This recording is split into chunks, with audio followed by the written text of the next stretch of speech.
Hello and welcome to episode 152 of Gamers and Lost Spark podcast. I'm your host, Anthony Chesson, and joining me this week, it's the other spark on the pod, a man who has his fingers, toes and elbows on the home tech pulse. It's Mr. Stuart Burgess. Hello, good evening. How are you? I'm not too bad, sir. I'm not too bad. How are you? Yeah, great to be back. I had some imposters in for the last 2 weeks. I felt very shunned and pushed to the side after my hat trick. So I've taken back my mantle from Steve and James, and I'm back on the pod to delight your ears. Yes, I mean, speaking of football, are you okay? Because last night, I mean, we didn't pod. We're podding on Thursday. We didn't pod on Wednesday because you wanted to watch, quote unquote, the footy. And it didn't go too well, did it? I bet you wish you was recording. No.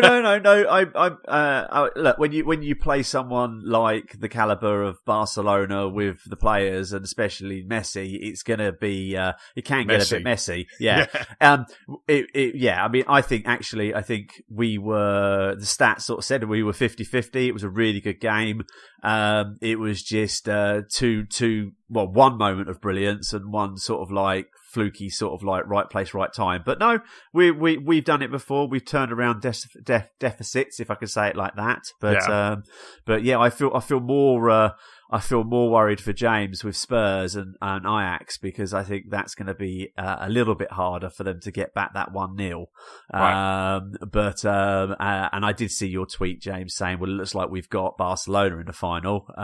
It's only half time. Let's wait until we get to the second half. So no, yes, I was a bit dejected. But Liverpool at Anfield, the 12th man, I think we can beat anybody, and we've proven we can beat anybody. So I'm optimistic till next week, and then I'll be crying. But especially if Man City don't drop the ball, which I'm severely hoping they do, because it's been a fantastic season no matter what happens. But yeah, scoring nearly 100 points and coming second in the league is a bit gutting. What's normally the kind of points total for like someone winning, the league? Is that kind of around about 100?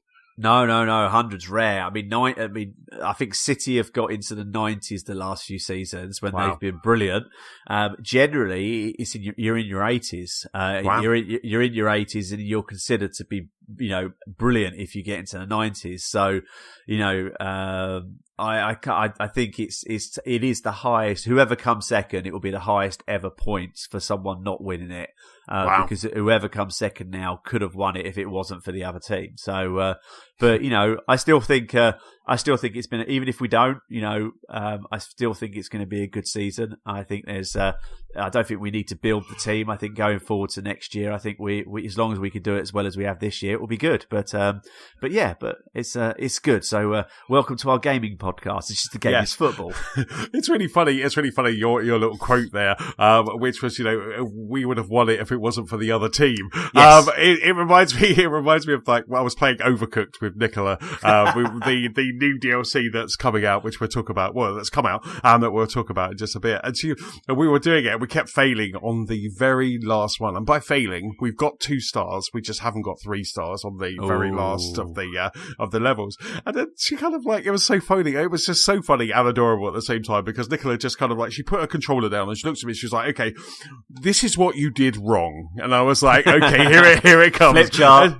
She goes, "We're failing," like, and it showed that we'd failed a couple of dishes to get them out. She goes, "If we weren't failing, we'd be winning." She says, the trick is not to fail. And that was it. It just broke me. It broke me so much. And I was just like, I just couldn't stop laughing. And of course, the first thing I did was just get my phone out and then start tweeting it as well, because she was like, "What are you doing?" I'm like, "I'm tweeting that," because it was just like, I was literally, tears were coming out my eyes. It was just so funny. But she said it with such conviction and such kind of like that but it reminded me of your quote. It made me chuckle.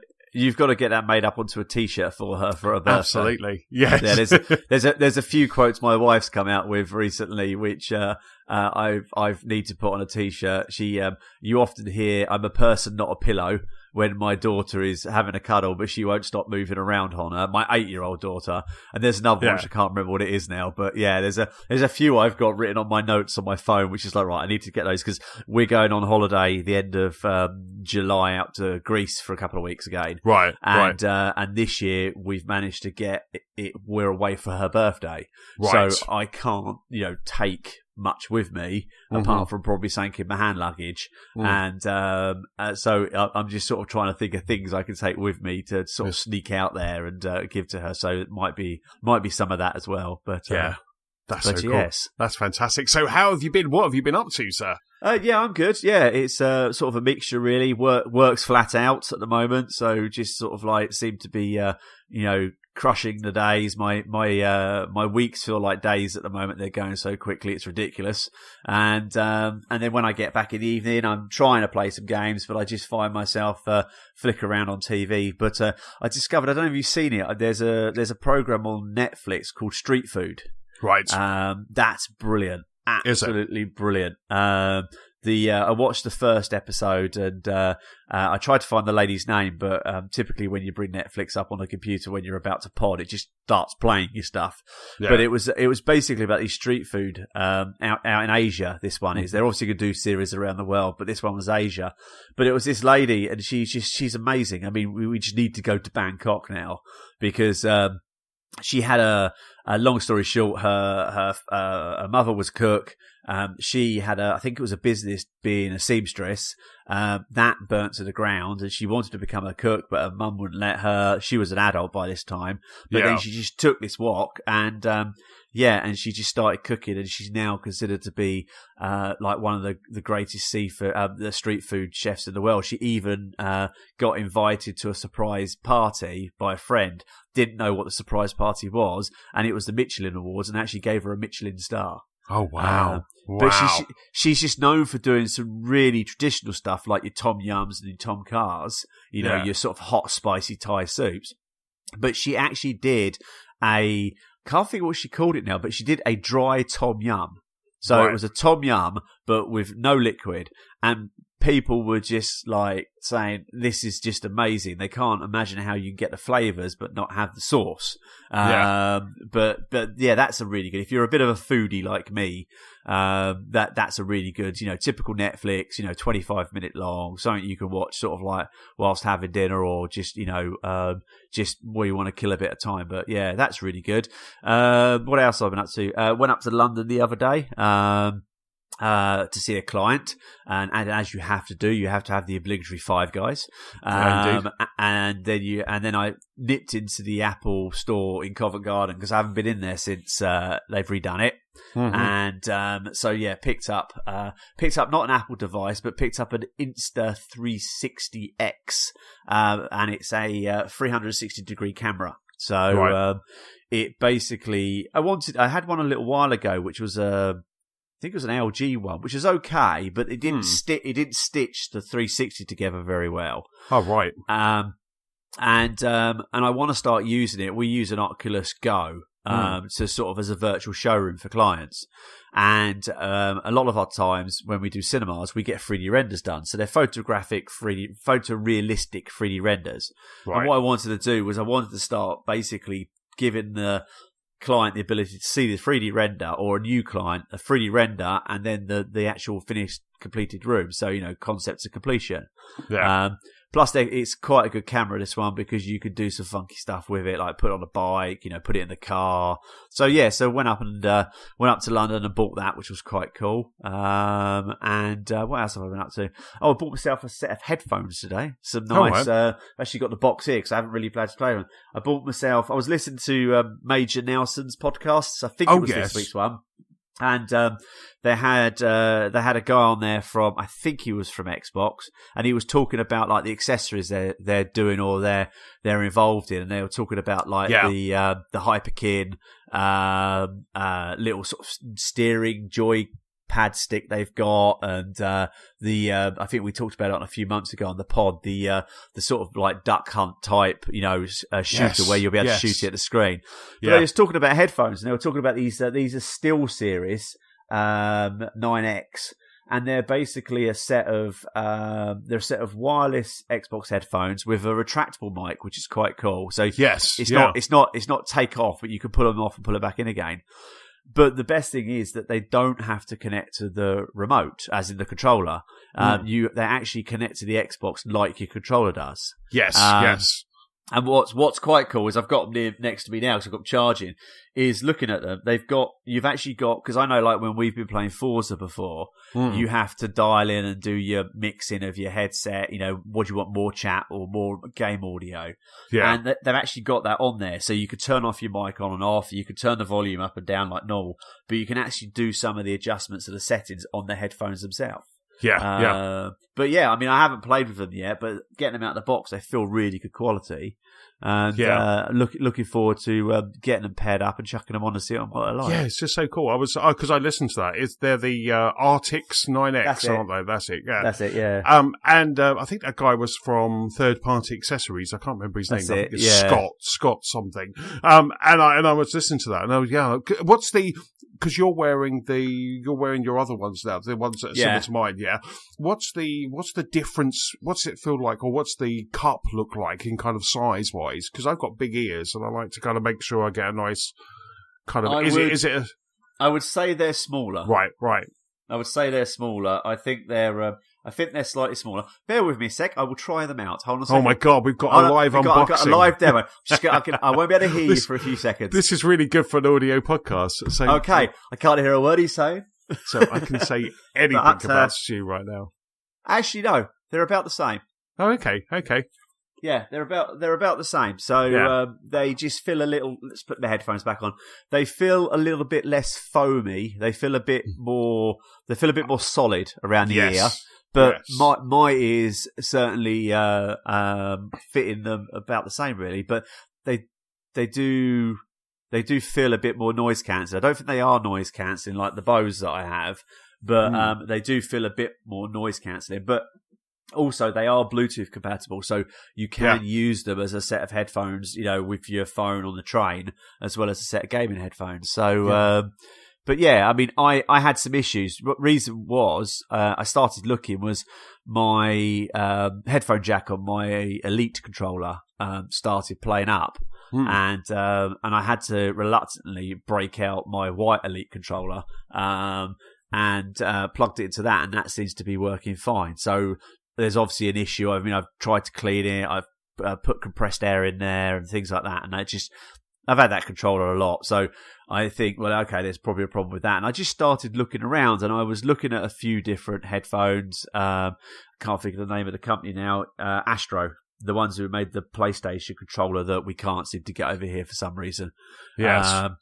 And I started looking at some of their headphones, and they were on Amazon a few times. And but I didn't like the big boomy sort of like plastic mic that came around your face, because quite often I don't want a mic, and like you probably do with yours, with these ones, you either detach it or you just push it up around the back of your head.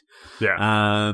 But yeah, these, say, I haven't played them yet, but you know, they've got equalizer settings on it, so you can change the equalizer on it by pressing the button, or you can set up your own equalizer by connecting them to a PC. I had a quick play with the PC software or Mac software, and you can set up your own equalizer on them, and you can connect them to your computer and do all sort of jiggery pokery on it. So far, yeah, pretty impressed. They feel good as well. They feel like a piece of quality. Yeah. They look really cool. And the great thing is that they're available in this country as well. Because I remember when I was listening, I was thinking, I bet this is going to be another one, because a lot of the Xbox accessories are kind of only available in the US, aren't they? Yeah. You know, it's just like there was I think Major Nelson the other day tweeted a really cool pin. It was like an Xbox pin, and I was like, I want that. And then I went on. Of course, you go online, it's like, doesn't ship in your region. I'm like, why? Yeah. Why? You know, hopefully.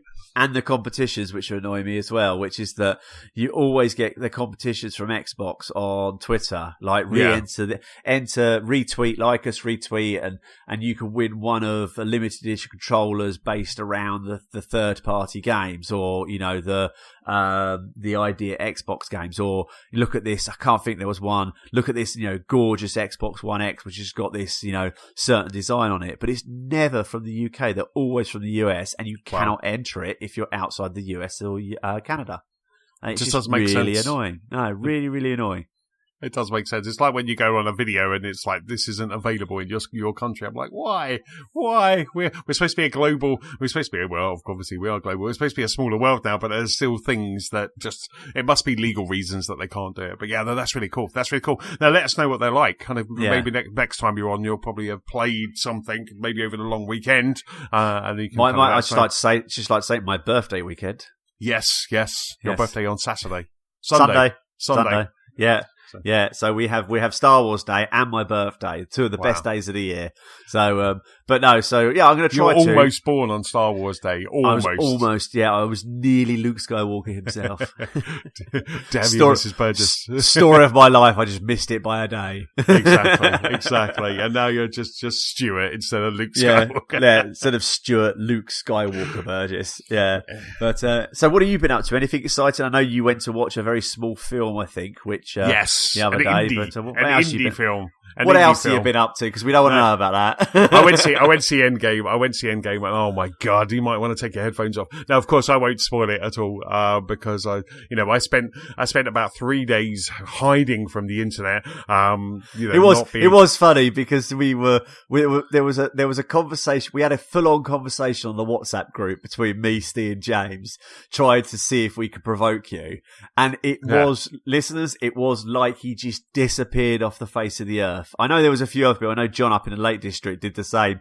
And it was hilarious because it's like these people just go from tweeting quite a lot or just these little comments to just like they were never on this planet. It was almost as if I didn't survive the Thanos click. That's what it was. I just disappeared. But it was I spent a couple of days hiding from the internet, and then went to see it. So Nicola and my brother-in-law Brad, we all went along, and oh god, it was just glorious. It was great. It was like 3 hours. The 3 hours flew by. I didn't need a bathroom break. I was quite surprised actually, because there's been a lot of talk about people needing bathroom breaks because it's a 3-hour movie. Like this is a new thing. Like we've never had a 3-hour movie before. But I was surprised how many people didn't stand up. It's hard to see people in the X Plus anyway, because the way you're kind of like in your recliner and enjoying the movie. But no one in our row got up. It was just no one moved, because the movie is so good, that kind of just no one moved. But it's hard because it's like I've had some conversations at work. I've had some conversations. It's funny, in one of the WhatsApp groups that I'm in, you kind of like, everybody's seen a film, as we call it, but no one's talking about it because there's a few people that haven't seen a film.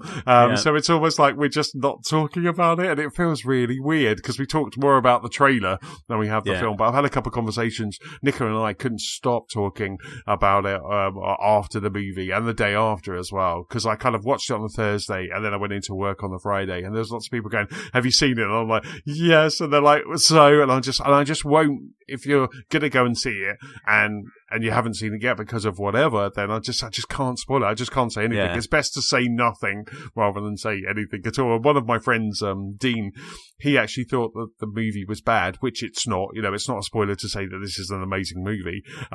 But he thought it was bad because he was seeing it on the Friday, and he went, "So, have you endgamed?" Like in a message, and I went, "Yes."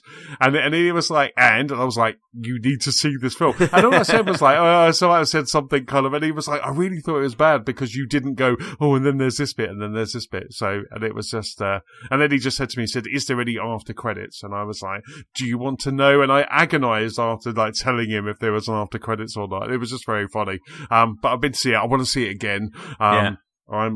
We've got Bank Holiday Monday coming up this weekend, so I might try and see it on Monday and just try and kind of slope off in the morning. I don't really like my local Odeon, the Tunbridge Wells Odeon, because they've screwed up aspect ratios, they've screwed up sound, I remember once going to see Despicable Used to be Me. Brilliant. Yeah, I went to see Despicable Me 2, and they had big old letterboxes at either side, big old bars either side, and I came out and I just said, "You had that aspect ratio completely wrong, and it looked weird because it looked squashed." And the senior manager, who'd probably been there a day, was trying to start to kind of wax lyrical about the different aspect ratios, and I was like, "I don't care," and I could rattle them all off. I said, "I don't care." I said, "You got that one wrong. Just say you got it wrong." And I was like, "The credits are still rolling in that movie. Go and see. You can see that it's all squished and weird, and like I say, their sound's a bit weird as well." So I just but at the X Plus, it sounded glorious. It sounded absolutely superb at the X Plus. I've had problems before with Marvel movies, but this one sounded amazing. You just sat there and you were fully immersed, and it was just amazing. The night before we went to see Endgame, we watched Infinity War again, so we kind of like popped in the 4K Blu-ray and just still not watched it.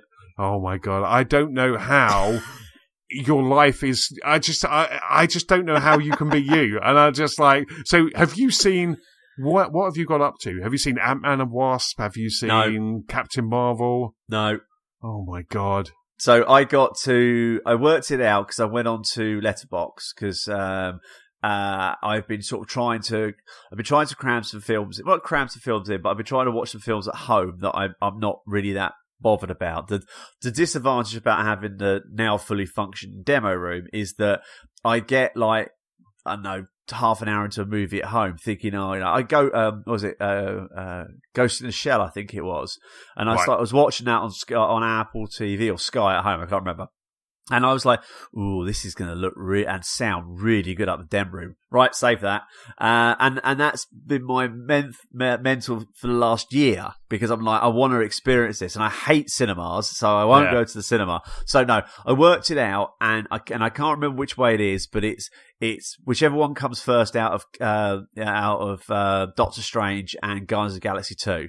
Yeah. That's where I'm up to. So I've got Galaxy 2, I've got Doctor Strange, I've got Black Panther, I've got the Avengers, I've got Ant-Man and the Wasp, I've got Captain Marvel, and I think that's it. I can't remember now without opening my Letterboxd app up. So I'm gonna go to the demo room on Saturday morning. I'm actually not going to site tomorrow now because it turned out I was to be driving 3 hours to upload a piece of software for 10 minutes and drive 3 hours back again. I'm not doing that, Mr. Client. I'm sorry.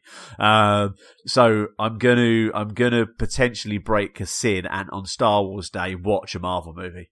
Right. Well, it's all owned by Disney, so it doesn't matter. Oh, I suppose it's Disney Day now. But I mean, I don't know how you're doing it, but I'm just like, I mean, I know what you mean because there's sometimes when I'm just like, I want to watch this downstairs. I want to watch this, with that, and I do kind of get that. But oh my God, I just don't know how you're. I mean, obviously, you must know bits about Infinity War. No, nothing. I think I don't really do much on the internet apart from the things I need to do. So buy things. Buy things. If I look at my Apple News feed, I generally will skip through and then read things I want. So if I've seen things about, Thanos in, Avengers from the last one, then I know that character's there. So that's not a surprise. But honestly, I don't know any spoilers from any of the movies, I think. Crazy.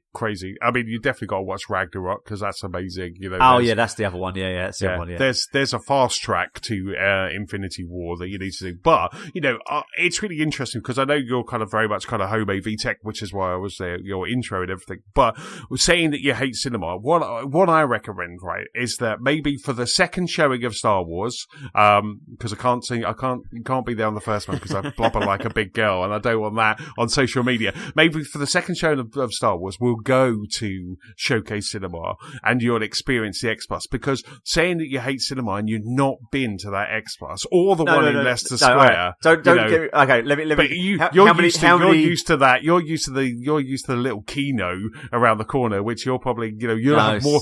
I don't like that either. You'll have more people coming to your den room than you would having coming to the kino. But you really need to experience like the Showcase Cinema X Plus or the Leicester Square one if you want your fillings rattled, If I agree because experience Dolby Soho, their own one in London, that is phenomenal. How many seats are there in the one you go to? I don't bloody know. I haven't counted. I'm in row G. I mean, there's not. The problem is you cannot see it. I mean, the thing that the sound is amazing. They do 2 Dolby Atmos adverts before the movie, and then you have a 65 65-foot screen, that is just wall to wall, ceiling to floor, and we were watching Endgame in 3D, so it was in Dolby 3D, Dolby Vision 3D, and I kind of there was one bit where there was just a spaceship, and there was just a spaceship in the middle of the screen, and it just looked incredible. The depth just looked amazing, and you forgot about the glasses after a while. And they're just the normal kind of little plastic ones. They're not like the big horrible IMAX ones. These are just like normal glasses, and it was just amazing. Having that moment. There's bits in that film that were just so kind of immersive because you were there in that cinema, feet up, popcorn, all of the I'm just stopping just for a second because Nicola has just 3-starred every single course in Overcooked. I've just got the achievement tree. So I'm just like, when I was talking to her, I was like, she'll never do it on her own. And she bloody has. We argued so much last night trying to get that 3rd star on the last level. And, she's just done it on her own. I have no idea how that girl ticks. But yeah, seeing that in that movie was just absolutely incredible. It was absolutely fantastic. So, I've got to take you to see Star Wars. I suppose. Okay, let me not reiterate. Let me put this way. Rebuttal that. It's not the cinema that I don't like. It's the people in the cinema I don't like. I don't like the fact that they sell food to take into a cinema because I don't care. Have dinner before you get there. I don't want you eating food in my ear. It's a bit like. Okay, then maybe we shouldn't go together because I always have a medium popcorn. Eat before you get there, otherwise I'm going to shove that basket on your head. I retract my invitation. and I suppose it's for you. It's like, I don't know. It's a bit like when you went to see Bohemian Rhapsody and the woman was singing constantly. Yeah. Or you're only ever going to go to midnight showings of Pixar movies because of it's the reason I asked is that I have very nearly, and this is going to sound snobbish, but it's by no means snobbish at all. I have nearly bought every seat in a small cinema before to watch Star Wars. I think it was, oh God.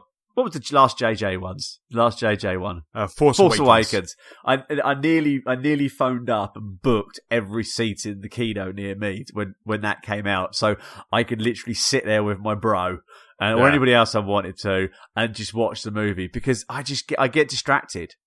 People who flick their watch up or they tweet or they text and it's just like, go away, leave me alone. Yeah. So no, the actual. Apart from some, like your local, the cinema itself, the actual, the when they're good and they're new and shiny, I think they're brilliant. But it's just people I don't like, which is why I built myself a cinema where I can shut the door and lock everybody out. That's fine. I remember when I come over in a couple of weeks' time, I won't bring popcorn, and you're a monster as well. Actually, no, I did look at a microwave the other day, and I thought I got to put a microwave in the kitchen so I give people popcorn, and it's just like. Yeah, but that goes against every part of my religion. It's it's like one of the guys came out the other day and he said, "Can I hire it?" And I'm like, "I can't because I'm not allowed to by law in respects of business uses premises, basically." And I said, I said, I could probably let you come in with your missus if you want one day I'm working and you can use it. I said, but, you got to take your shoes off and no one under the age of 18 and I want the DBS checked first. It's just like, and he's like, yeah, that's fine. But it's, I've had some great times at cinema. Your local one when it used to be good. I remember going there one day at 10 o'clock in the morning and I ended up rocking out of there at 10 o'clock at night, I think it was. And I watched about 4 or 5 films in a row. I walked back out, looked up the board and went, right, what's next? But that was before I knew the world that I'm in now. So, I'm spoiled, unfortunately. Okay, I retract my invite then. No, I'm coming. No, it's retracted because I'll be eating popcorn. I can't go to a Star Wars movie. I'll make it. Just don't make me watch it in 3D, and I'll let you have popcorn. There you go. I'll book one seat, then 3 spaces, and then another seat, and I'll just sit there. Anyway, can I bring a bit of acoustic material with me between us, so we don't, so we can't actually hear each other as well. You just sit in your lonely cinema. Right, enough about that. Let's talk about video games. Stu, what have you been playing this week? Well, I've been playing a game that we've both been deep into, which is a very small title by the name of Days Gone, from a very small company called Sony. I'm going to hand this back to you because I can't remember much about it. It's coming back to me. It's coming back to me. It's because I'm like, well, what am I, 44 this week? I'm done. But I can remember bits about it. So, Anthony, what have you been playing this week called Days Gone? I've been playing Days Gone. So I see Days Gone is a really interesting one, a really interesting game because I've been playing Days Gone. I've been playing it for probably about 10 hours so far. Yeah, probably about 10 here. hours in. And I played it last weekend. I got it on Friday, popped it in on Friday, played a bit on Friday, and I was instantly like, this is good. I like this, And then Saturday morning, I was supposed to do some chores on Saturday, but I just said to Nicola, and it was horrible outside, and I was just like, you've got to give me chores to do, because if you don't, I'm just going to sit here and I'm going to play this game all day. We saw your comment. Yes, I was so it was so ticking every box that I wanted. I had it was really funny because it was quite a short week last week, and I had in-game as well, so it was even shorter week for me, but I seemed to condense 5 days into like 2, and I was just absolutely just kind of brain dead. So I said, like, you've either got to give me stuff to do, or I'm just going to sit here, and unfortunately Nicola gave me stuff to do. But I've got about 10 hours in, and like I say, it's a bit of a strange one because all of my peers, all of the gaming websites maybe or podcasts that I listen to, no one's kind of really liking this game. Everyone's kind of like, it seems to be a meh in kind of the scale. It seems to be kind of, it does some good stuff good, but there's a whole load of stuff it does bad. To one point where, and I'll get to my own review in a mo, but to one point where I'm sitting there, I'm going through, there was a story that I had to do for Boozer, who is the kind of the character that you're with. You play the role of Deacon, and you have a biker bro that you're with,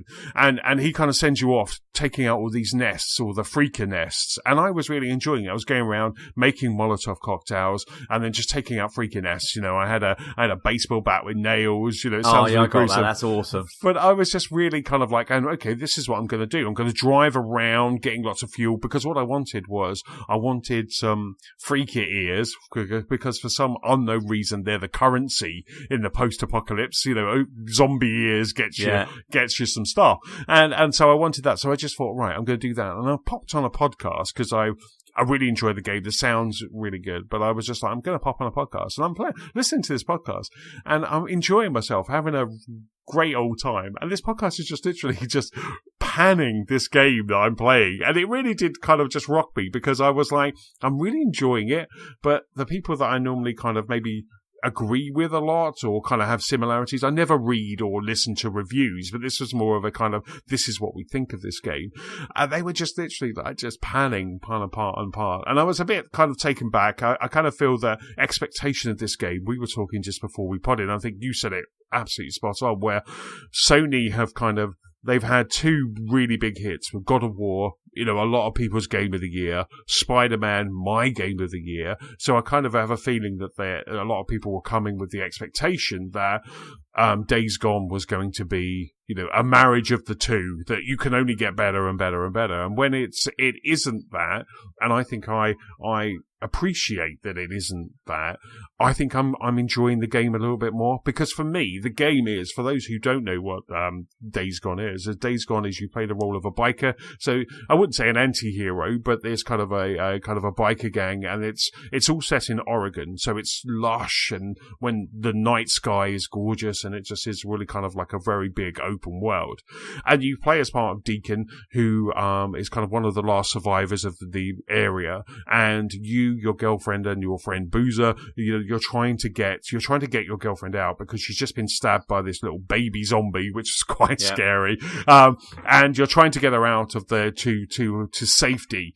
And unfortunately, the helicopter that would just about take her only has room for 2, and there's 3 of you. So you decide that you and Boozer are going to go and kind of make your own way there. And that's kind of how the story starts. So then I think doesn't he? I think he could get on, couldn't he? Because they said 2. He could get on, but the mate had a gunshot or something to his leg, and he's like, he'll never survive without me. I need to look after my bro. Yeah, because he's got a bit of it. He's got the biker honor. I can't remember what the bikers are called, misfits or mongrels. I think the biker gang. I think of it along the lines of if you liked Sons of Anarchy, if you like The Walking Dead and you like Sons of Anarchy, you'll like this game, because it is and the Mayans, which was just recently on the BBC, which is a sort of prequel to Sons of Anarchy, but that's what got me when I first saw it. Was I thought I love Sons of Anarchy. I like The Walking Dead. Okay, they're going the freaker route rather than the zombie route, but and it's open world, so I think that's why I quite liked it, and it got and I think what you said, the initial bit, it got me hooked as well. Absolutely, I mean you're spot on with. I mean I think that's how I was explaining it on Friday. So when I was asked if I wanted to go out for a beer, I'm like, no, sorry, I'm going home to play Days Gone, and then it was like, what's that? And then you have to kind of explain what it was, and that's exactly how I did it. Walking Dead meets Sons of Anarchy, and it just plays so well. I've got some gripes with the game. It's not perfect, at the moment. I'm really struggling with the bike controls. But you can't steer anything. I can't steer. The only thing you can steer is a car. Just when it comes to anything else, a ship or a bike or I don't know, a plane. I remember planes in some things. I can't do planes or spaceships. I really can't. I play Star Wars and suddenly I'm upside down and backwards. I just have no idea. I mean, the worst Poe Dameron ever. So I find the bike a little bit floaty at the moment, but I'm getting upgrades, which I think is just kind of helping kind of control that. It seems to be getting better as I'm progressing. But the biking, and there was one bit where you're going through and you've got to track down this very early on. You've got to track down this guy who has stolen something or didn't deliver to a camp. So you got to track down, and then you got to try and shoot him while you're kind of driving. So you almost are pressing R2, L2, R1, L1, all at the same time whilst trying to steer with your thumbs. And it was and trying to boost at the same time. It was just too much for my brain and my fingers. It was bizarre, that you would have to do all of those. But so there's definitely some quirks to this game. One of the funniest things I always find is that you'll go to a camp and you'll spend an age in that camp. And the moment you leave the camp, people from the camp call you. So you've just been there, you've walked up to someone, you go, you kind of, and then suddenly you'll leave, and this had me chuckling because I think they mentioned it on another podcast I was listening to, and I was like, that's exactly what I was saying, because you leave and then suddenly you get a call. It's I haven't seen him in a while. Yeah, exactly. It's like as soon as it's like when Nicola leaves for work and I just suddenly ring her and go, I miss you. And I'm like, why? I've just seen you for like hours, and it just really makes me laugh. And at one time, because I was chuckling so hard when I was playing it on Sunday, I turned back round and went to that character who would just called me, and then he was just like, I've got nothing for you. And then you left, and he almost did the same thing, and I'm just like, okay, it definitely has some quirks. The game definitely has some. I think one of the criticisms I heard sounds a bit similar, which was like, you do a task, it tells you to go somewhere, you do that, and it goes, go up there and see Bob. So you go and find Bob, and Bob turns around to you and goes, yeah, cheers for that, mate. You're like, hold on a second, I've just taken out 5 nests, driven across the map, done a backflip, had to sleep over somewhere, find 17 cans of fuel, and you say, yeah, cheers, mate. Yeah. Yeah. There are definitely some gameplay quirks, but what I'm playing, I'm really enjoying. I love where your central area reminds me of Firewatch.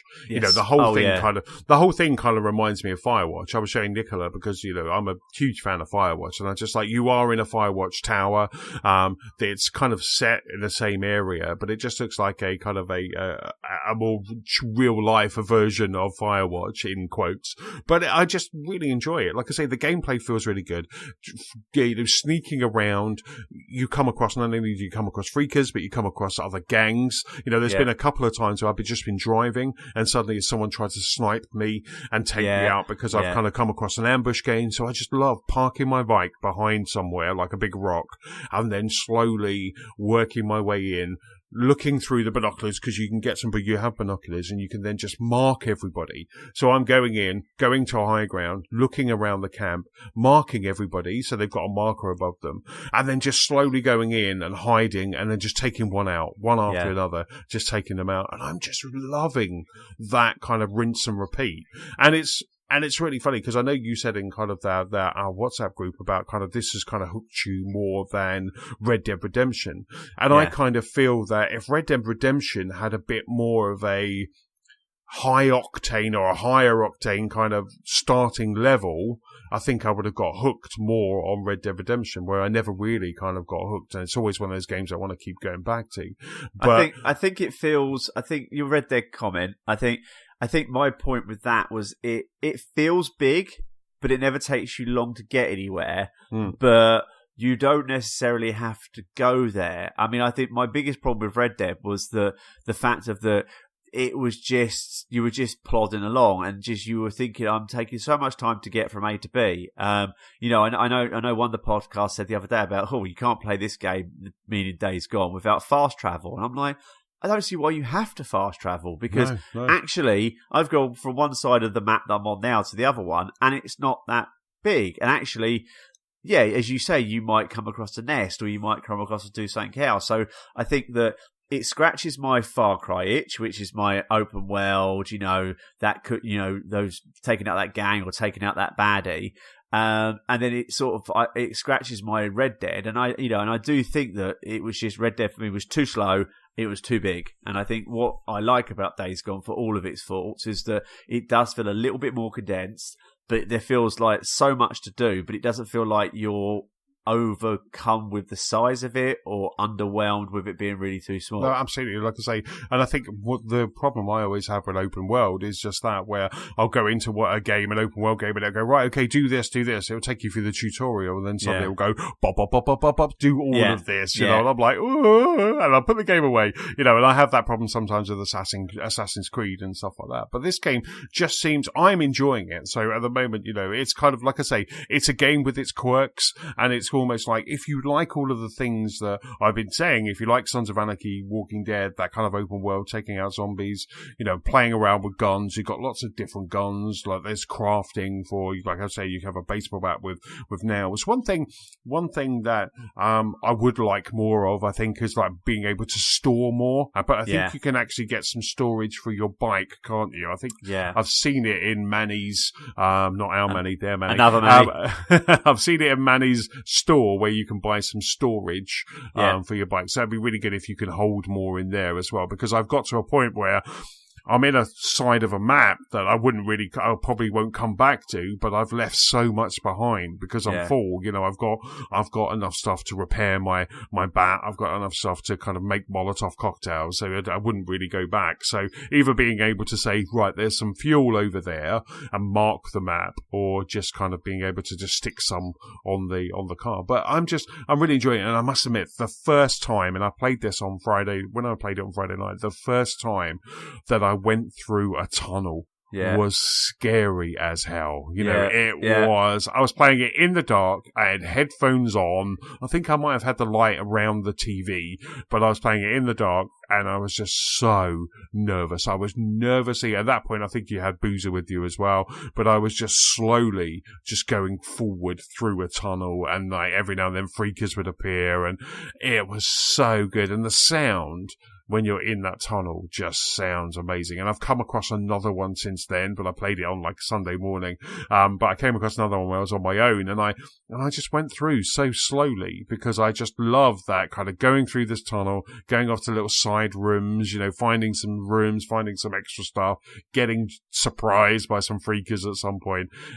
That just felt amazing. And when you came out the other side, and it was just gorgeous. You almost see the daylight, don't you? It is the daylight at the end of the tunnel. I mean, the tunnels have not been too bad, but there was one of the first nests of. There's one place which has got, I think it's got a petrol station in it. There's a bridge, and you instantly go across the bridge, but you don't realise that the bridge isn't there, and then you crash your motorbike, and you have to wheel it out and fix it, which I really like actually, And I went back there later, because I was sort of not doing the nests originally, and because I thought, they're just going to be full on. And I went back later on, and I cleared that. I think I took 2 nests out. I went back and did the other 3, and I'm like, right, all the freakers are gone, and I'm like, I can see there's something over there. I'll go over there. And I literally walked to this back of this cafe or something opposite the petrol station, and this freaker just jumped out, and it scared the living bejeebers out of me.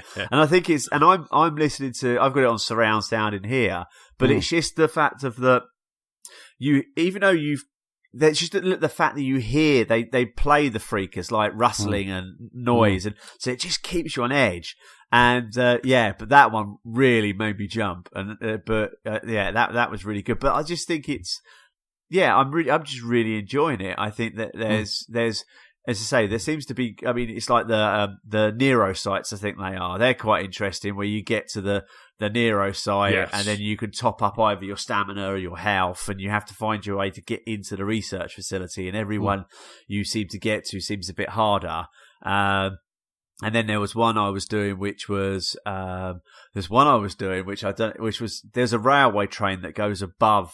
It's by where the water tower is. Have you seen the water tower by the side of the lake? I don't think I have yet. No. There's a water tower by the side of a lake, and then there's one you go across, and then you see all these freakers running in front of you, but it's far enough for you to go, oh blimey, slow down. Yeah. And then you go into the Nero site, and then you have to disconnect all the tannoys first, otherwise it tracks them to you. Yeah. And I'm just standing good tip, actually. That's a good tip, like, to just go in there and just disconnect those before you do anything. Because as soon as you power the generator up, it plays something and that attracts them. Yeah. And there's been a few where I haven't been able to find the last one, and I've just gone, sausage it, I'll just do it. And I quickly fly in there, fly out, and I managed to get away. But this one, I'm merrily trying to find my way in there, and I'm aware that they're all somewhere, but I didn't realise that they were all up in the train.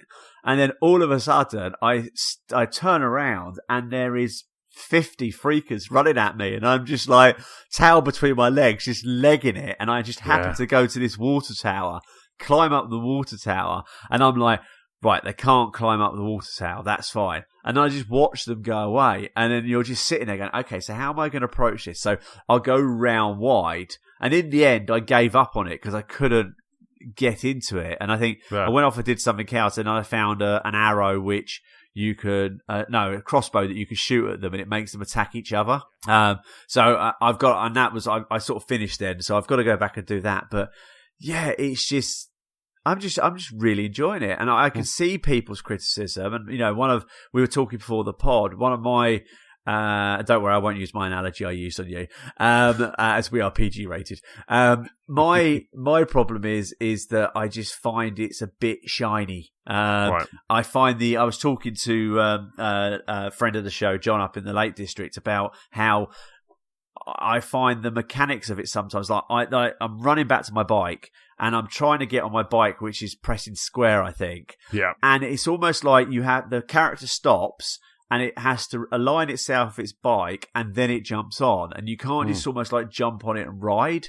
Yeah. And I find that was really annoying. And I find that, I don't know. Because you would, wouldn't you? If you're doing a game like that where you've got hordes of zombies kind of running after you, because I had a similar thing, not at that train station, but I had like a whole horde of zombies kind of like, or freakers, kind of chasing me. So I just jumped on my bike and ran off. But if they would have if you think about it, if you were, I know it's easy to be an armchair critic, but if you were kind of designing that game, you would have a mode, wouldn't you, where you almost ran with the bike and then jumped on. Do you know, that would almost be a little kind of quick time. If you press like square and circle at the same time, then you just kind of, as you're coming up to your bike, hit triangle maybe, and then you just did that big where you picked it up and ran with it. That would be such a great aesthetic, because you're right, there's been a couple of times where I have been set upon because I couldn't get round for my square to appear so I could pick my bike up, and then kind of, at one point I started to try and, I don't know, repair it or something, because I pressed circle a lot of the times, because I don't play the PlayStation enough. So you end up pulling the bat out and trying to hit something. I suppose the only way for people who've not played it is if you've played something like, I've been playing Tomb Raider quite a lot recently, and I suppose it's when you play a game like Tomb Raider, it has cutscenes. And you sort of like, if you imagine Tomb Raider, you get up to a point and it does a little cutscene where it looks through a crack, and then Lara sort of works her way through, and then it's almost like the camera needs to spin around, Lara needs to be in a certain angle, and then you can carry on with the game. Yeah. It's almost like that. There's that millisecond or even a second delay, which is, a few times has killed me. The other thing, going back to the sniping ones, which is I found funny, was I was going into a tunnel the other day and got sniped, got taken off my bike and got killed. Then it reloaded me back to that area, because I quite often do the old quick. What I do like is I like the quick save. When you get on the bike, you can press the quick save. So if I know I'm going to go in to find some freakers, I'll quick save. I'll clear out a nest, go back to my bike, quick save again. And but I just find that sorry, I've lost my track then, which I was going. Anyway, you've been sniped and quick saved. Oh, that's it. Yeah, sorry. Yeah. I'm being sniped. And then when I come back from my quick save, I've gone, right, I need to go back up there and find them. But they've gone. The sniper's no longer there. It's almost like it's reloaded the game, but the algorithm of the game has not put them at that point. So yeah, I found that frustrating on a few occasions. But yeah, and I say my only other biggest gripe so far is just the look of it. It's just, I don't know. I suppose if it's used, I know I could be classed as being a bit of an Xbox snob, and I do prefer the Xbox, but I do find that when I play the PlayStation, I just find, especially with this one, it just looks a bit shiny. It looks a bit sort of like, it does look 4K. It doesn't look as smooth as, say, like a native 4K. And it does annoy me that you can't go into the menus of the PlayStation and turn off like deep color. Because I know we have lots of issues in the industry with deep color settings on 4K discs and 4K Blu-ray players. You go and turn it off. But again, that's the console. So that's my only thing. But overall, I'm really enjoying it, and I'm gutted this week I've not really got back into it, and I'm definitely going to be jumping into it this weekend. Probably Saturday afternoon I'll get a few hours in. But I know you're saying kind of it looks a bit shiny, and it does kind of look, but it also looks really good as well. Like I'm saying, it's just like when you're at night time and you're kind of looking up at the Oregon sky, it just looks absolutely, it just looks really lovely. There's been some times where I've just been driving around, I'm just literally, I mean, you can't do that too much because petrol is a premium, and you have to find your petrol, so you can't kind of, indulge yourself too much in that. But I've just been, I guess, to kind of get used to the way that the bike handles. I've just been driving around and really enjoyed the kind of the lush green, kind of Oregon vistas. But it's just really cool. I'm really, like I say, I'm really enjoying it. I'm going to continue playing it. I know it's quite, I know a lot of people are saying that the length is also,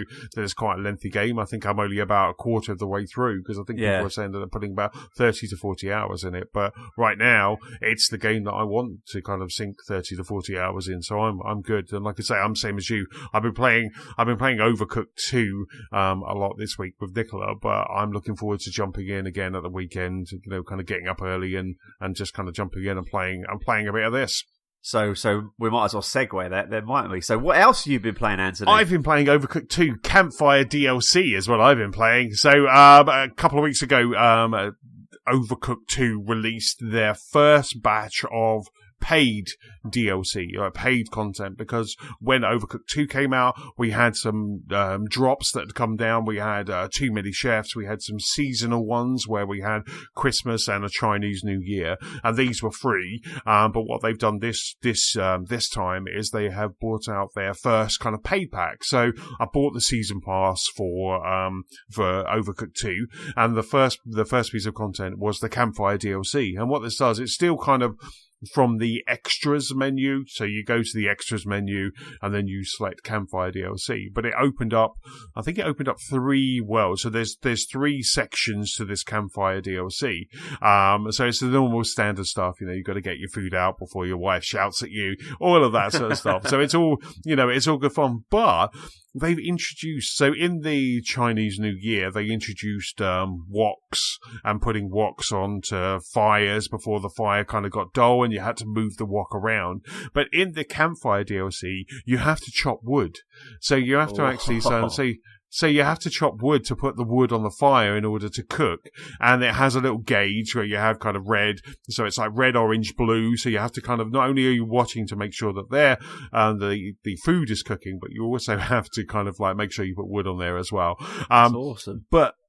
And so they've got marshmallows, they've got s'mores, they have a full breakfast, a full kind of English breakfast, which was really cool because we paid that, and Nicola kind of looked at me and she was like, I want a full breakfast tomorrow. So we ended up looking at the freezer. We had some really good bacon, we had some sausages, we had some hash browns, and we had eggs in the fridge as well. So I was like, got it covered. I don't even have to leave the house in the morning to get you your cooked breakfast. So we kind of had that. It was really funny, really made me chuckle. But so not only have you got their campfires, but it also introduced a new, almost kind of marriage-breaking element to Overcooked. And what it's done is it's got backpacks. So you're camping, you put on your backpack, and so my backpack would be the only place that you can get sausages. Nicola's backpack is the only place that you can get wood or bacon. And then, so when you need that, the other person has to like almost stand still or be chopping or doing or washing up, so you can then get this item. I can just hear the arguments now and the honestly, shouting at it was you. just like, honestly, the amount of times that Nicola's just still, gone, stand still, you moron, and it just like makes me laugh so much. But and there's been a couple of levels, especially the one that I just said that Nicola just got 3 stars in, where you can't even go near each other. You kind of like, they're one side, I'm the other side, so it's all walled off. So you have to like, just like, right, I want eggs, I want beans, I want bread, so you are just kind of like, throw. And it is just, and then the last level, that we were struggling with, but I've got to go down to a very smug wife later on, that she's just managed to get 3 stars, is that you're on a jetty, and the level that you're on, it starts to shake, and then it moves away. And then it comes back with another one. So you have to quickly dart off to the side, otherwise you kind of like drown, and then you have to wait 5 seconds. And it's just, it's so scary. So yeah, but it's just so much fun. This new DLC is possibly the trickiest, the funniest DLC that they have kind of done for Overcooked. So this is the season pass is going to get you 1 of 3. So there's going to be 3 in total, with this being the first one. So we've got 2 more paid DLCs coming out, as well as some more seasonal stuff. And the great thing about it is you've got more achievements as well. So there's achievements, and when you get to the end of all the levels of the 3 worlds, you then unlock 4 stars, so you can then unlock 4 stars for all of those. So there's some replayability there as well. So I'm absolutely loving this Campfire DLC. I mean, we're a bit behind with it. Me and the wife try and get to play it in a casual, relaxed state, not a flip chart, marriage ending, wedding rings out the window sort of state as it happens in Royal Tunbridge Wells. It's just I just want to meet the guys and shake them by the hands, because the meetings they must have, or the creative sessions they must have, is just brilliant, because they're just coming out with some really unique ideas to take actually what is quite a simple concept, but just spin it in so many different ways by introducing those elements like chopping wood and woks, and as you say, keeping the fire going. And it's hats off to them. I mean, they've taken the game and they just keep on not milking it, it's a bad word, but they just keep on creating more for it, which just listening to this pod and listening to you talk about it is waxing lyrical about how good they're doing. Absolutely. Like I say, the campfires, the backpacks and all of that sort of stuff, just add that kind of extra. You have the fact that you have to put like 4 items in. They kind of did a bit of that with like steamed dumplings and stuff like that. But it's just the fact that you have to kind of put 4 things in, so you have to put full English, obviously it's like eggs, beans, sausage, bacon, it is just so much fun. It really is. It's so good. I mean, James and I did catch up with the guys from the Overcooked team. We caught up with them at EGX one year, and we told them about how amazing the game was, and how Nicola screams at me, and they just found it really funny. They really enjoyed the feedback. They really liked the feedback, and was really chuckling. So yeah, it's just such a great game, and it's one that I can only play for like an hour before I get too hurt from Nicola's cruel words. But start shaking in the corner of the sofa, going, "Leave me alone. Exactly. Give me a bit." That hour is just such a fun hour, and then I just have to watch something lovely on TV just to kind of make me feel good.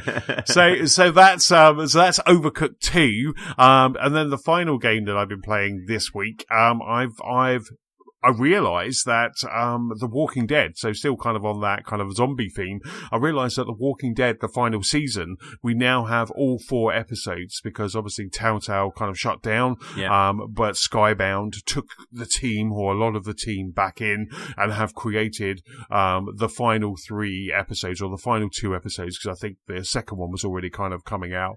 But I never played the second episode, because I thought if this game's never going to get made, I'm just going to leave it as it is. I'm going to play the first episode and just leave that.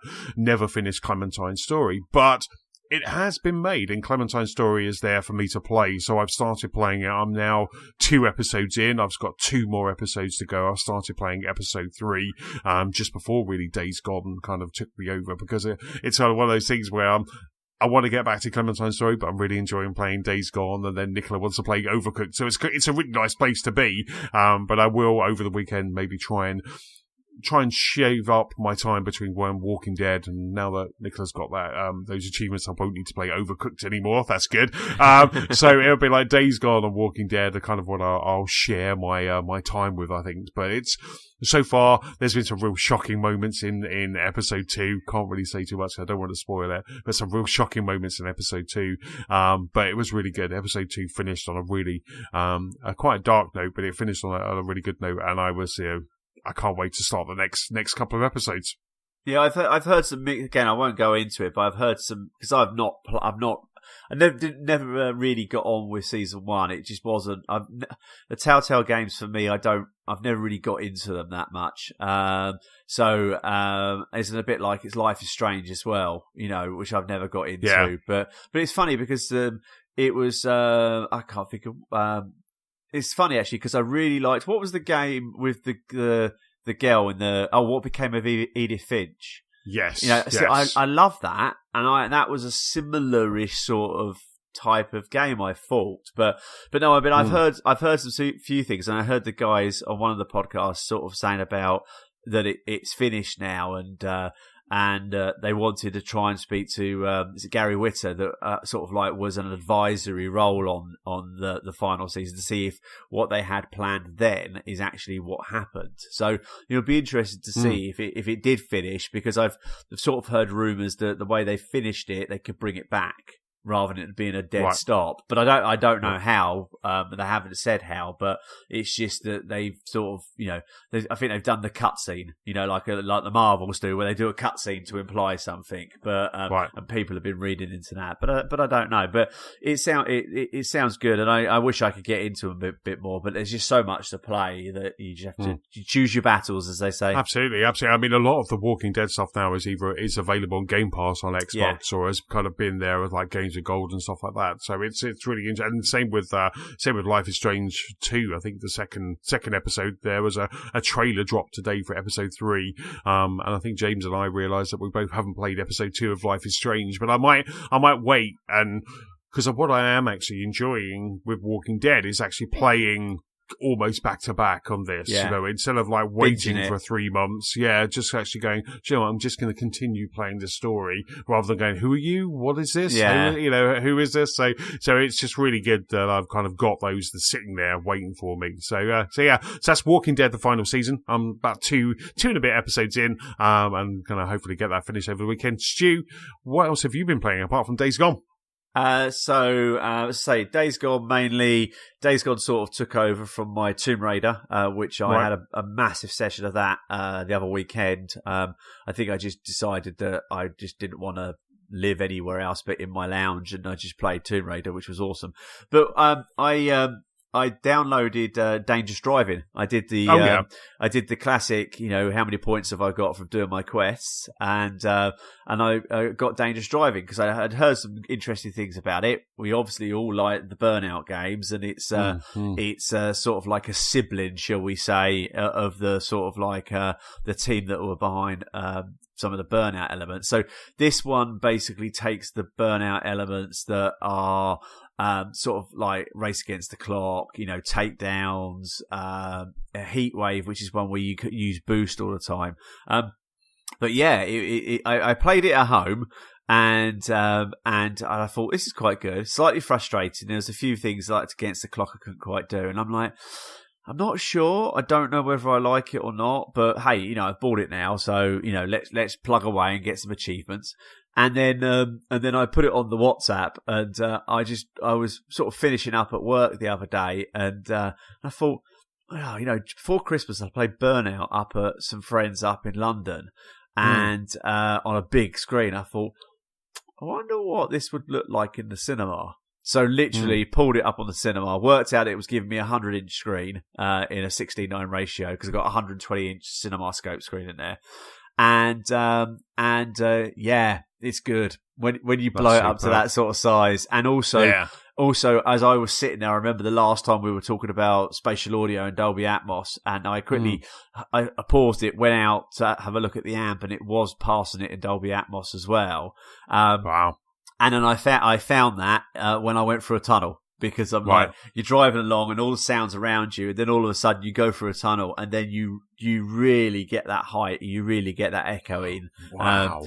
I'd like to put it through a Storm Audio processor or Trinoff processor to see exactly what speakers giving me what. But yeah, it was it's a brilliant game. I mean, if you like the Dangerous Drive, if you like the Burnout stuff, I think you'll like it. Graphically, it's similar style. It's not all shiny. It's a bit rough around the edges, but it's really good.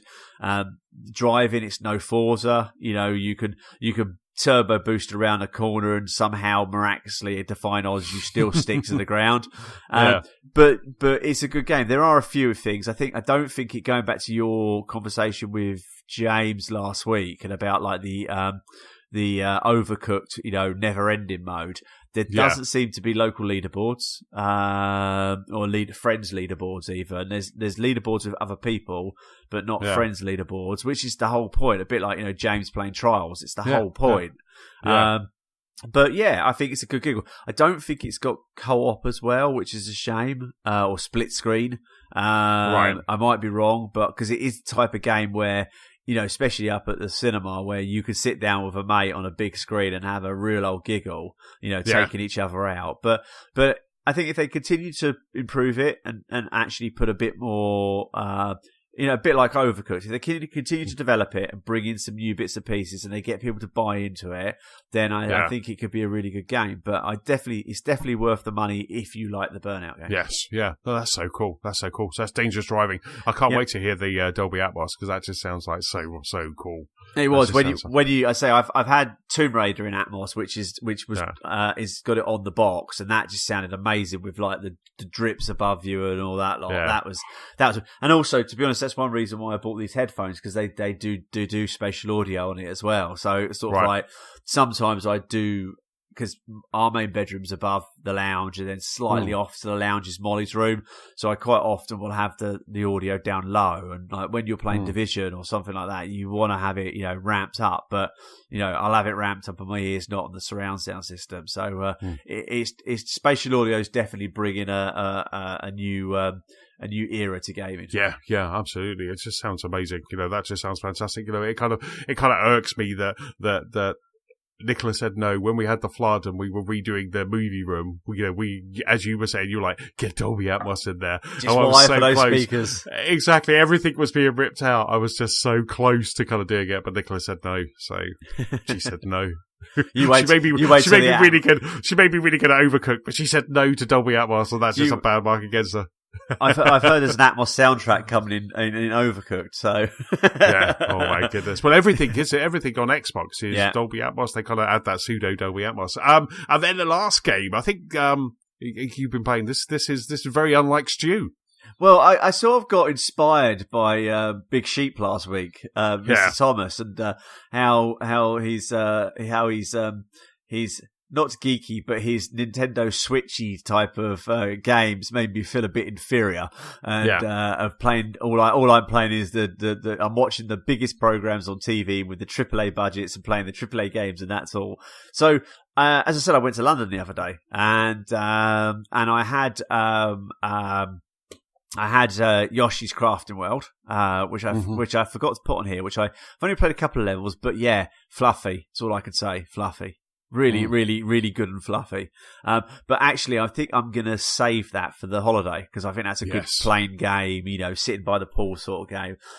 So I was just sort of flicking around, and they brought up an advert for this game called BoxBoy plus BoxGirl. And it had a free demo. Brilliant. Gotta love the free demos, because otherwise I would not have touched this. So downloaded the free demo, which was, I think, 7 or 8 levels. And I jumped on the train onto Roberts Bridge up to Charing Cross and fired it up. And I've got to say, I must have played it 2, 3, 4 times, because I only played up those first initial levels. And I've got back and I bought it. But basically, it's a side-scrolling puzzly game. And basically, you basically play a box boy in the main one, and you basically can replicate boxes. So you start a level, and then it tells you how many boxes you can create, so like 2, 3, 4, or 5, and then you get thrown challenges. So that might be, initially you could go left and right, and you can jump. So you go right, and then you jump up like you would in Mario, say, to jump over a landmark. You sort of jump on top of it, then jump up the next one. But obviously, you can only jump one block height. So you think, okay, I need to make a block. So you make a block, you jump onto that block, you get up to where you're going, and you carry on going sideways. And then every now and again, you have to work out in a sort of Tetris style how you reach a crown to get the crown. And then as you go through the levels, it just gets a little bit more interesting. Like, you've got a couple of boxes there which will electrocute you if you hit them. So how do you build it by going around it? But you've only got 3 boxes. So you can't just go up and around, because 3 boxes might not get you there. Yes. And then it brings in some other elements about, you've got a big gap that you can't get across, and you've got to somehow get a box onto a plunger to make the ground solid, but you've got to do it in a way that you can get across, but you can still get the crown, because if you do it the easy way, you won't get the crown, so you won't clear the level. And it's really simple, really sort of like, really like, just like twee, niche little game. Just brings in some really interesting ideas, and just makes you think, but in a fun, side-scrolling sort of options. But yeah, I say, I got an email from Nintendo today saying, you've got some gold coins to spend. If you don't spend them, you'll lose them. You played this. Would you like to spend them on this sort of thing? And I went through, and it cost me £6. So it's just like, yeah. So I think there's hundreds of levels as well. I think there's about 200 and 250 levels, I think, something like that. And you can play it solo or co-op as well, can't you? Yeah. So, which is really cool. So I don't know how that would work, but that's obviously BoxGirl, which is obviously got BoxBoy plus BoxGirl. It's just like, it's really cool. I played the demo. I had a bit of a game of the demo as well, because I've got to a point in Kirby where I've got this like last level boss. He's really tricky.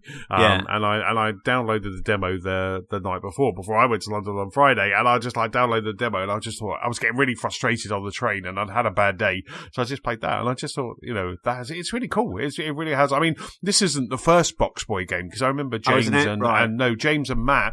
It's How Laboratories or Laboratories. They're the guys behind Kirby. So they're not like a Nintendo first party, but I think they're kind of closely affiliated with Nintendo, and they've done like Kirby games and things like that. And I remember Matt and James playing BoxBoy. It might have been on the last kind of handheld console before the Switch came out, so it might have been like the 3DS or something like that. But yeah, I mean, it just sounds great. I handed my Switch while I was playing Days Gone on Friday. I handed my Switch to Nicola, and I said, have a go at this, and she was instantly like, yes please, I'll have this. It's just like, because it's great, isn't it? It's a really good puzzle, a really good kind of, I just love the fact that you can kind of, as you say, you can kind of, when you're making multiple bricks, you can then kind of almost put them into steps or arches over things and stuff like that. It's just really, and it's got a nice little aesthetic. It seems to be, it runs super smooth, doesn't it, on the Switch? And this is my Switch. This is my Switch type of game. This is what I love. This is what I love about the Switch, and it's that. Yeah, I think it's the reason to own a Switch. It's just sort of like, it's those little niche games. It's those Nintendo games. So, like Yoshi, like Mario, not Pokemon, sorry. But it's just those type of games where I very rarely play at home. I think the last real game I played at home was probably Mario, Splatoon, and probably Zelda, actually. They were the ones I sort of played at home. Splatoon's the only one I think I've put up on the big screen. But yeah, it is just a nice thing. Just to, I've started chucking it in my rucksack now when I go to work, and because I've started playing it like when I'm having my lunch break or whatever. But no, it's a really good game, and really really enjoying it, and looking forward to the extra 240 levels I've got to go. Superb. Excellent stuff.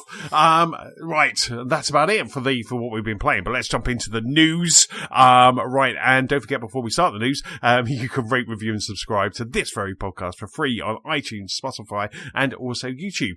In the news section this week, we have new information from Borderlands 3 gameplay reveal event. Epic buys Rocket League, and xCloud reaches a major milestone. But Stu, the first piece of news, sir, is with you. I thought I saw this one on the news the other day. I think I'd be amazed if people listening to this pod have not heard about it, because I think it's been on every news station, radio station, everything the last few days. But it's about a young gentleman who, Paul Watson, who's 31 from Newcastle, who has been playing a game of Minecraft. I'll read the article. It's off of the Great British BBC website, and it's a man who's been playing a single continuous game of Minecraft for the last 5 years says he's devastated to have been finally killed. Phil Watson, 31 of Newcastle, have been playing on the most difficult hardcore mode, which means his character cannot be brought back to life once killed.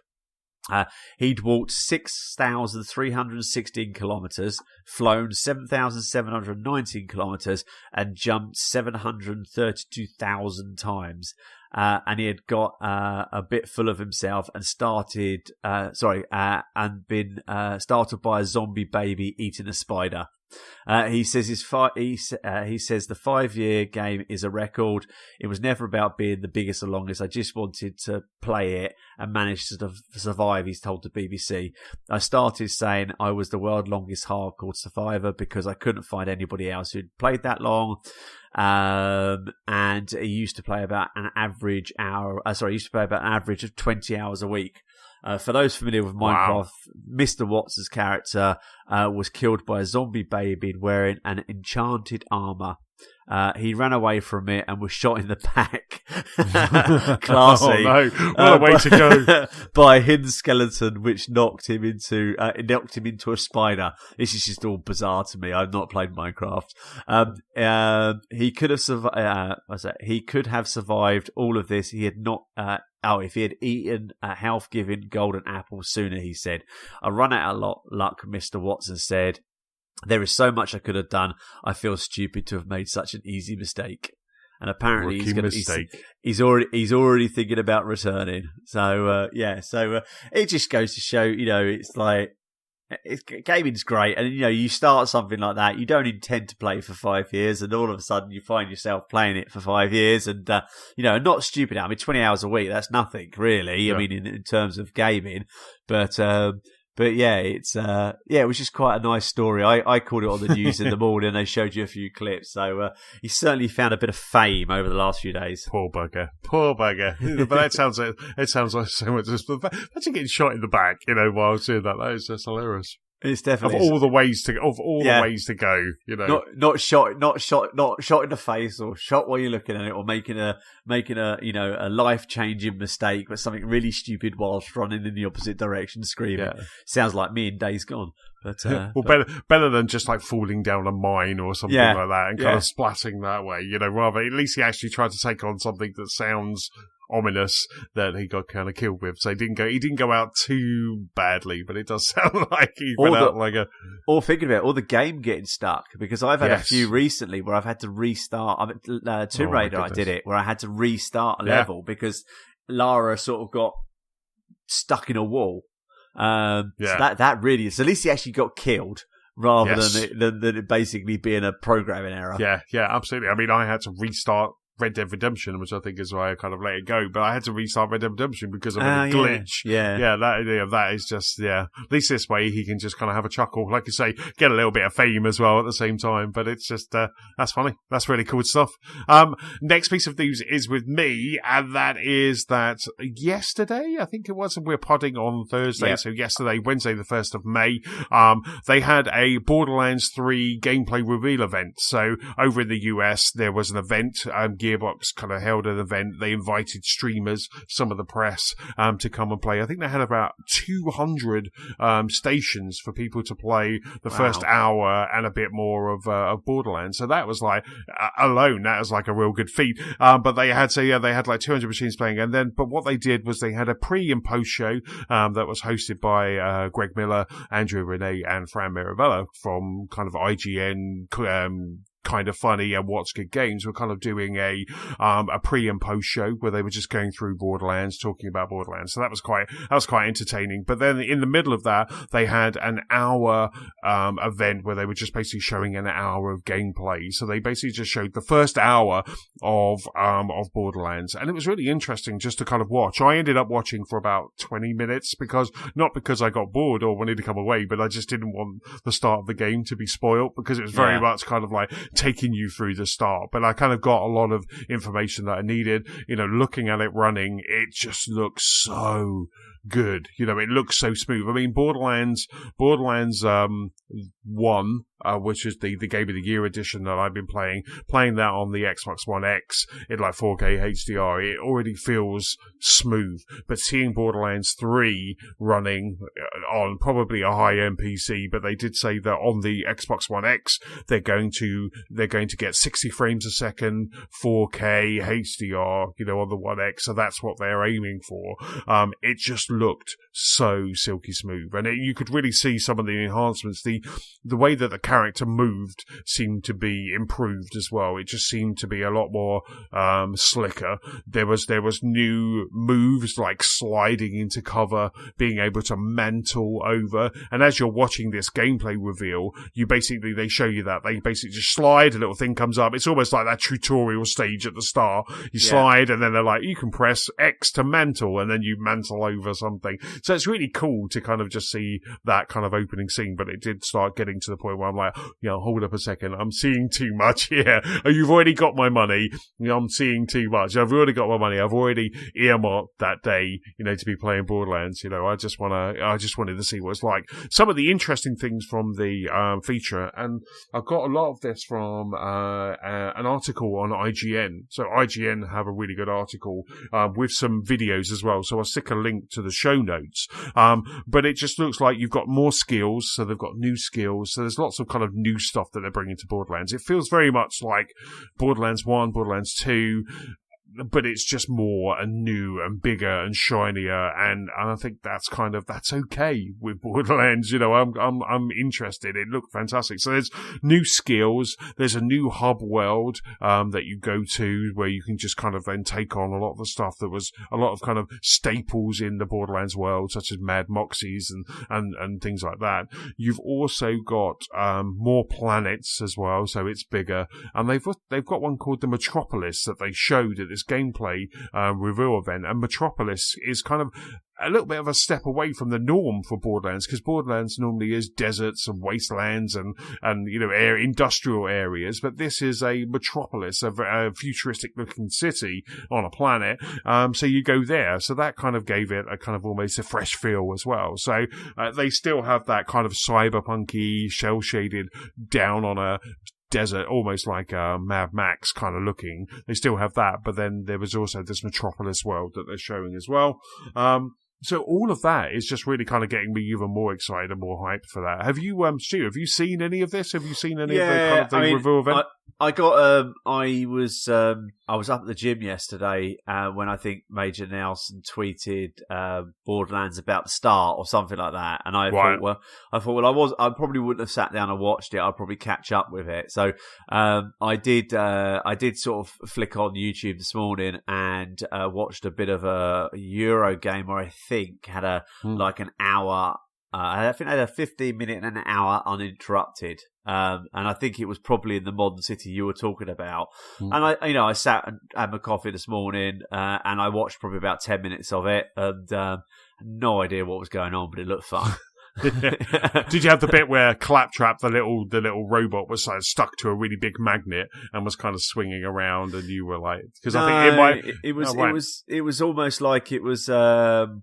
It was almost like it was a multi-level sort of like modern metropolis where you were running around shooting characters standing there sort of thing, and someone was talking. I can't, but it looked fun. It did look like the sort of game that would be, and I think it was last week because I sort of dipped into Borderlands. I downloaded them and I dipped into them, but I remember I think it was last week you were saying with James, or it might have been a week before with Steve, I can't remember, but it's very much a co-op game. And playing it on your own, and that sort of stopped me from going back to it, but it definitely does look like that sort of It looks like fun as a co-op game, online game, sort of like arena type thing. It does look good. I definitely want to try and allocate some time to getting into the series a little bit and have a bit more of a play. I think I played about an hour of the first game just after it came out, as in just recently when the refresh came out.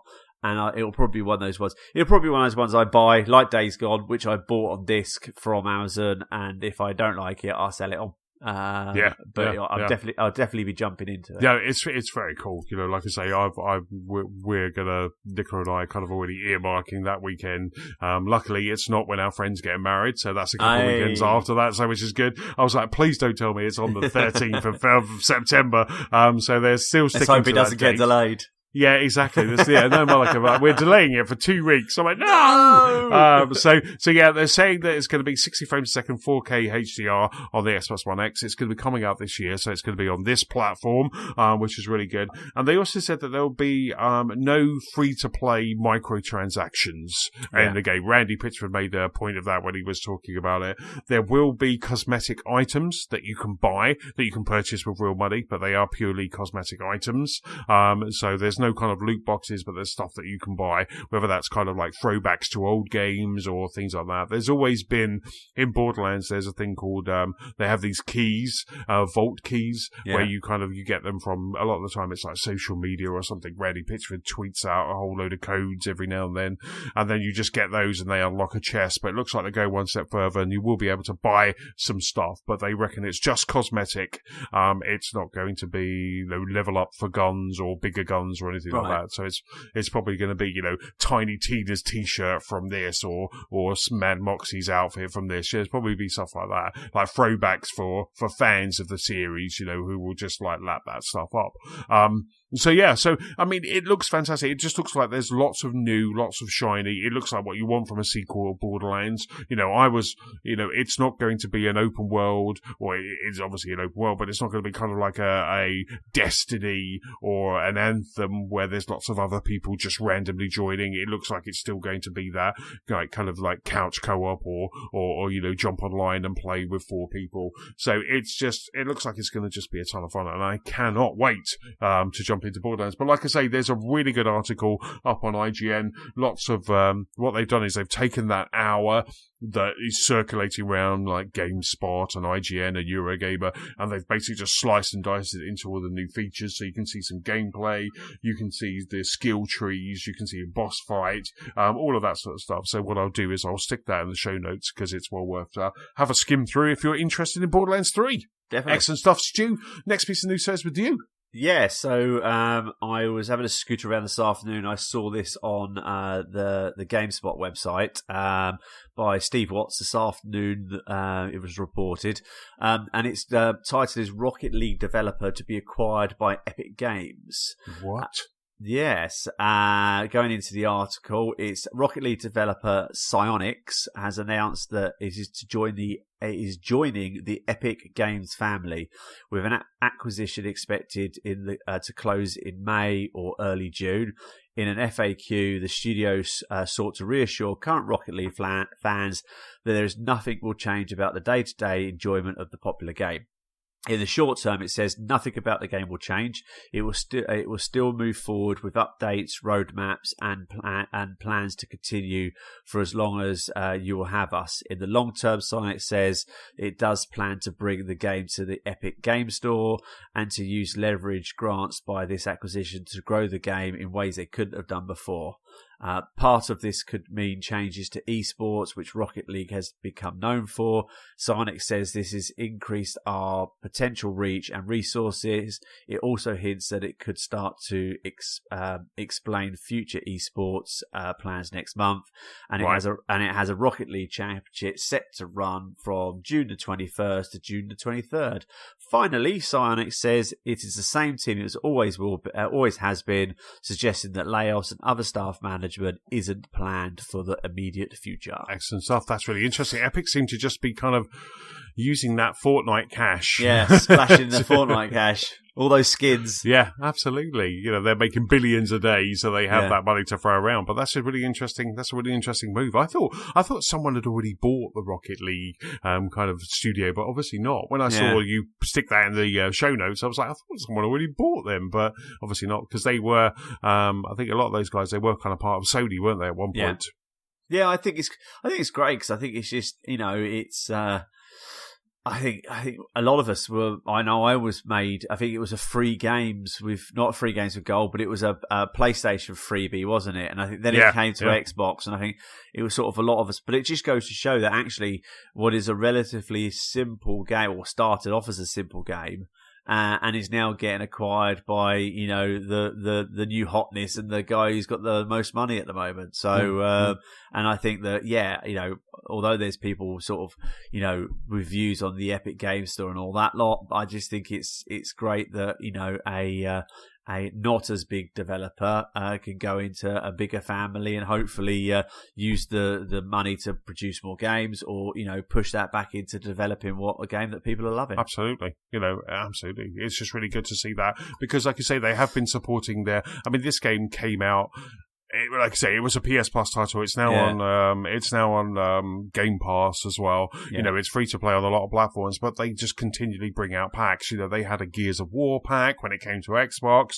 They have a Batman and Superman, you know, and it's just like, which I only ever play now as the Batmobile. Yeah. You know, it's just so good. There's so much content in there, you know, and they continue to just improve it. So it's great for them to actually kind of get some cash behind it. And then, like I say, this is a game that is always going to be multi-platform. It's not going to be hidden on a exclusive on an Epic's game store. You know, it's going to exist on multi-platform. So it's good that they have that security. You know, in this time, in this current climate where you do see a lot of studios kind of closing or not being able to kind of do what they want, it's good that they've got some cash behind them now to keep Rocket League going. And I think it's one of those things. I think it's a game that whenever I go onto the Xbox and I look at my friends list, people are playing. You know, I know OG Manny, he invited me the other day, but I was up at the demo room and I hadn't got it installed on the demo room. But again, you know, it's just. People are playing it because it is one of those games that you could jump into, play a few games. And actually, it was after Manny invited me to a game, sort of like I came back that day and I thought, actually, I'm going to start that up and have a little bit of a play, because it's been a long time since I jumped in. And it's still giggle. I'm still shockingly bad at it. You know, I'm about as good as that as you are, you know, putting anchor down in a boat or riding a motorbike. So you haven't seen me play Rocket League. It's shockingly bad. I live off James Thomas's coattails. I'm just like, yay, we won! Thanks, James. And I'm there like spinning in the corner, like kind of. I scored a goal. Well, I hit it and you just deflected off your rear fender. Absolutely. I think James is almost like, just stand there. I'll just bounce it off of you. You know, I'll give you a goal. Yes. So hats off. Yeah, great. It'd be interesting to see where they develop the game from here. Excellent stuff. Superb. And then from one exciting piece of news to another, I think kind of one of the most exciting things that is going to be happening this year, because we're not getting consoles. What's that? Is that the Sonic the Hedgehog movie? Oh my God, the Sonic the Hedgehog movie. I thought we could get through a podcast without a bloody that's just so bad, honestly. That when I saw that on the train, I was just sitting on the train and I watched that and I was just like, that's the worst thing I've ever seen. I showed Nicola, I was like, look at this, and she was like, what the hell is that? And I went, wait till you get home, I'm going to show you the trailer. And I showed her the trailer and it's terrible. Everything about that Sonic the Hedgehog trailer is just bad. I mean, even Jim Carrey is bad. I mean, I'm not a huge Jim Carrey fan anyway. You know, he's hit and miss. He's very kind of Marmite, but it's like he's gone back to like kind of the Riddler Jim Carrey. Yeah.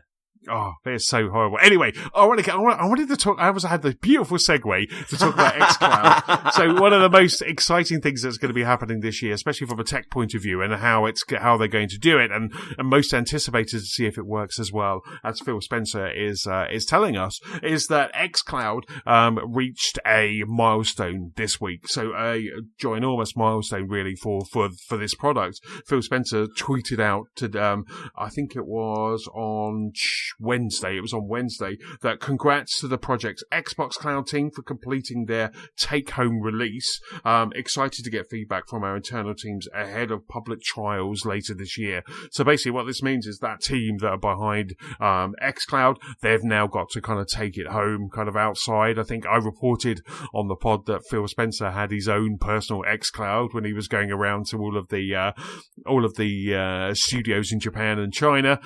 He had his own personal xCloud and was playing Destiny, or Destiny 2, but now it's got to the point where it's now at take-home release stage. So there's a great picture of all of the team that have been working on this, and they basically just said they're quite excited to have a go, and we will find out more information, including probably public trials that are going to be happening in 2019 at E3 this year. But I just thought it was a really nice kind of moment to mark where they are with the development of this really interesting piece of tech.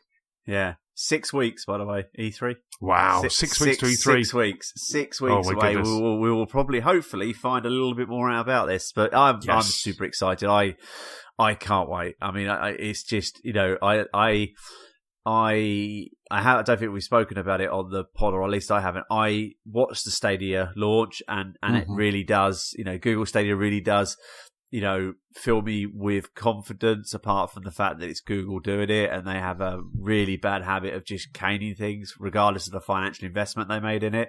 But for me, it's I just want to be able to play. I want my Xbox achievements. I'm not a trophy hunter. I'm not really an Xbox achievement hunter, but I do like to get me Xbox achievements. I have played Forza Street just to get some achievements.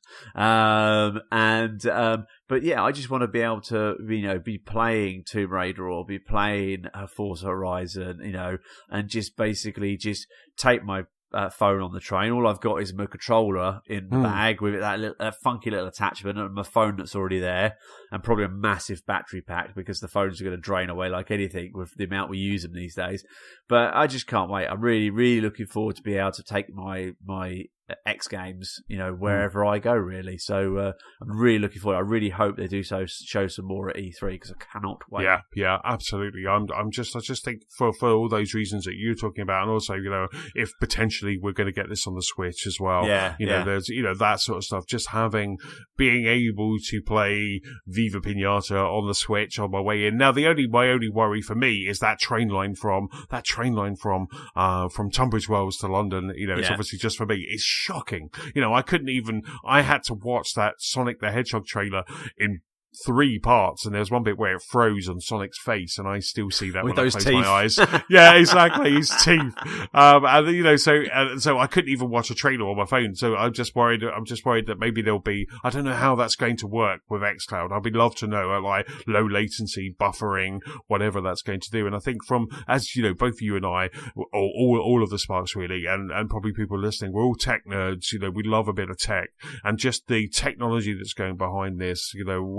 We're looking at Azure cloud services at the moment at work, and so just kind of seeing what we're doing at work, and this is like times a million for xCloud. It just kind of excites me, to just kind of get to play with that tech, and actually just kind of, like I say, fire up Sea of Thieves on my phone, on my iPad, on my Switch, and just kind of play it wherever I am, because it just sounds so cool. It just sounds, if it works as well as we've seen and we've looked and we've heard, I just cannot wait to just kind of to play around with it, really. And that's exactly what it is. It's just like play around with it. I cannot wait to get my hands on it.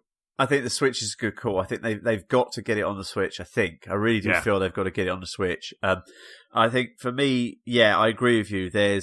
You've got that bandwidth issue you have on trains and public hotspots. On Wi-Fi services in Starbucks. I mean, I will never jump on a free Wi-Fi anyway. But it's that's going to be the issue. Well, not the issue. It's going to be where it's going to be interesting. Is if you're on a train, or if you're at, EGX this year, for instance, and you've got so many people trying to get on the same mobile mast. Is how that's going to handle it. When you're on the train and you've got a bad signal, or you've got so many people trying to, send emails or talk really loudly without any headphones on to their mum. I think that's going to be interesting. I mean, I can honestly see me also. I can see me using it more probably at home, when the girls are watching Strictly on the big TV on a Sunday night, and real men don't watch Strictly. Yeah, they do. And just being able to pull out the iPad or pull out the controller and just play, some Xbox, I think is going to be really interesting. But so please, Phil, show us the stuff at E3. I mean, absolutely. I mean, I did that the other day. Nicola was playing Overcooked on the big screen, and I wanted to play some Days Gone, so I just got my iPad out, got the PlayStation controller, and just used the remote app on the PlayStation and played some Days Gone. And that just works so well. And I just thought, this is what I want from Xbox, and just like be able to do that. But obviously, you'll have your own Xbox in the cloud, and I mean, even just doing that, the iPad could actually see the PlayStation. It still had a problem when I was it still was a bit juddery, but that was probably just my internal network. But actually kind of feeling this kind of from the cloud and doing all that, I cannot wait just to kind of play around with xCloud and just kind of see what they do. I do feel that the moment we get this, the first game I'm playing is Viva Pinata. I'm just like, I just want to see if that's like, I just want to see what Viva Pinata looks like in xCloud. But, I think with my train latency, you do have, it has its own Wi-Fi now. So Southern trains have a Wi-Fi, so you can jump on Southern trains, and then, but it's still, there's still points. So you're still kind of moving on a tube shooting through the countryside. Yeah. So, there's a couple of beefy tunnels on the way into London. And at that point, you can't, it does all just stop, and also you've got 250 people jumping on that train, going, and more probably going home on a Friday, at 5:30, 6:30. So I just want to see how it all works on that. And what I also want is one of those holders as well.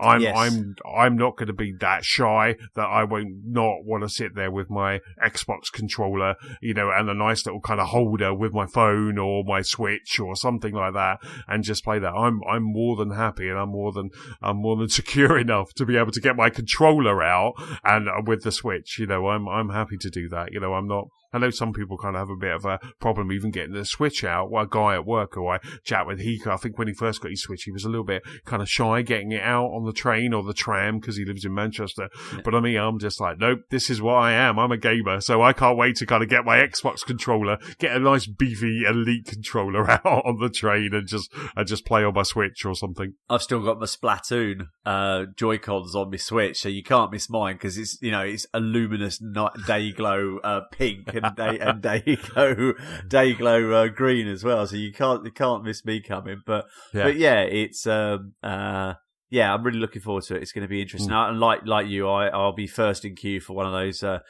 funky little attachments to your controller. Yeah, there's a website. There is a Indiegogo company. I think it's called Switch Fix. Okay. And they have they brought out it's very similar to what you're seeing like when Phil or when they handed it at the Xbox event, and they're not ready yet, but it's on Indiegogo and it's called Switch Fix. I'll see if I can stick a link in the show notes. I'll write that down now. And they have that thing where you can you have a Pro controller and you basically just attach this thing to your Switch, and it's almost like an arm. So you're playing with your Pro controller and the screen is just above your thumbs. And it just looks like a really comfy. So I followed those on Indiegogo, registered my interest, to see when they're ready. I think they said they're trying to get them out as soon as possible and kind of go mass market with those. But it's just things like that would be really cool. And if there's one, Microsoft would be foolhardy if they don't bring out one that just plugs into the back of that Elite or normal controller and just has that nice arm, because you don't need to go, this is for an iPhone, this is for an Android. You just need to have one that's adjustable and meaty enough to be able to hold that phone. And then you're good to go, aren't you? Yeah, definitely. A bit, a little bit like the things, the phone holders in your car, where you just slide it in from the left to right and whatever, and that basically takes whatever phone you put in it. So but no, I'll definitely put that in the show notes because I'll be interested in that. Yeah, absolutely. Like I say, they're not ready. They're not kind of doing it yet, and I've just been following. You can when you go online. I'll put the link in. You just go online, and then you can then just kind of like put your email address, and you'll get updates from them. But they said I think they said they're going to be ready in the summer for this. But I just think, it's great for the Switch now. I'm happy to, because as much as I love my little Joy-Cons at the side of the screen, it would be quite nice to have my Pro controller in my bag and then just kind of playing that. And like I say, I don't care. I'm proud enough to just kind of get that out and not worry what anyone thinks of me. I want to be comfy when I'm on the train. So on that comfy note, that's about it for this episode. Big thank you for listening. Stu, as always, huge thank you for pulling up a mic. No, thank you for having me as usual. And thank you for having me. You're welcome. I'm just typing that for that link so don't forget it. So Stu, where can people catch up with you? You could catch up with me on Xbox and PSN as General Letdown, and on Twitter as Mr. Stuart Burgess. Excellent stuff. For me, I am Chessman on Xbox Live and Nintendo Switch, PS-Chessman on the PlayStation Network, and Chessman UK on Twitter. Don't forget, if you have any feedback, please send it to our email address. That's feedback@gamerslostspark.com. That's about it, Stu. Say goodnight. Good night, and congratulations for not messing it up this weekend. I know. I'm back to being a seasoned pro. Yeah, with me and then with Steve. Yeah. Bye. Bye.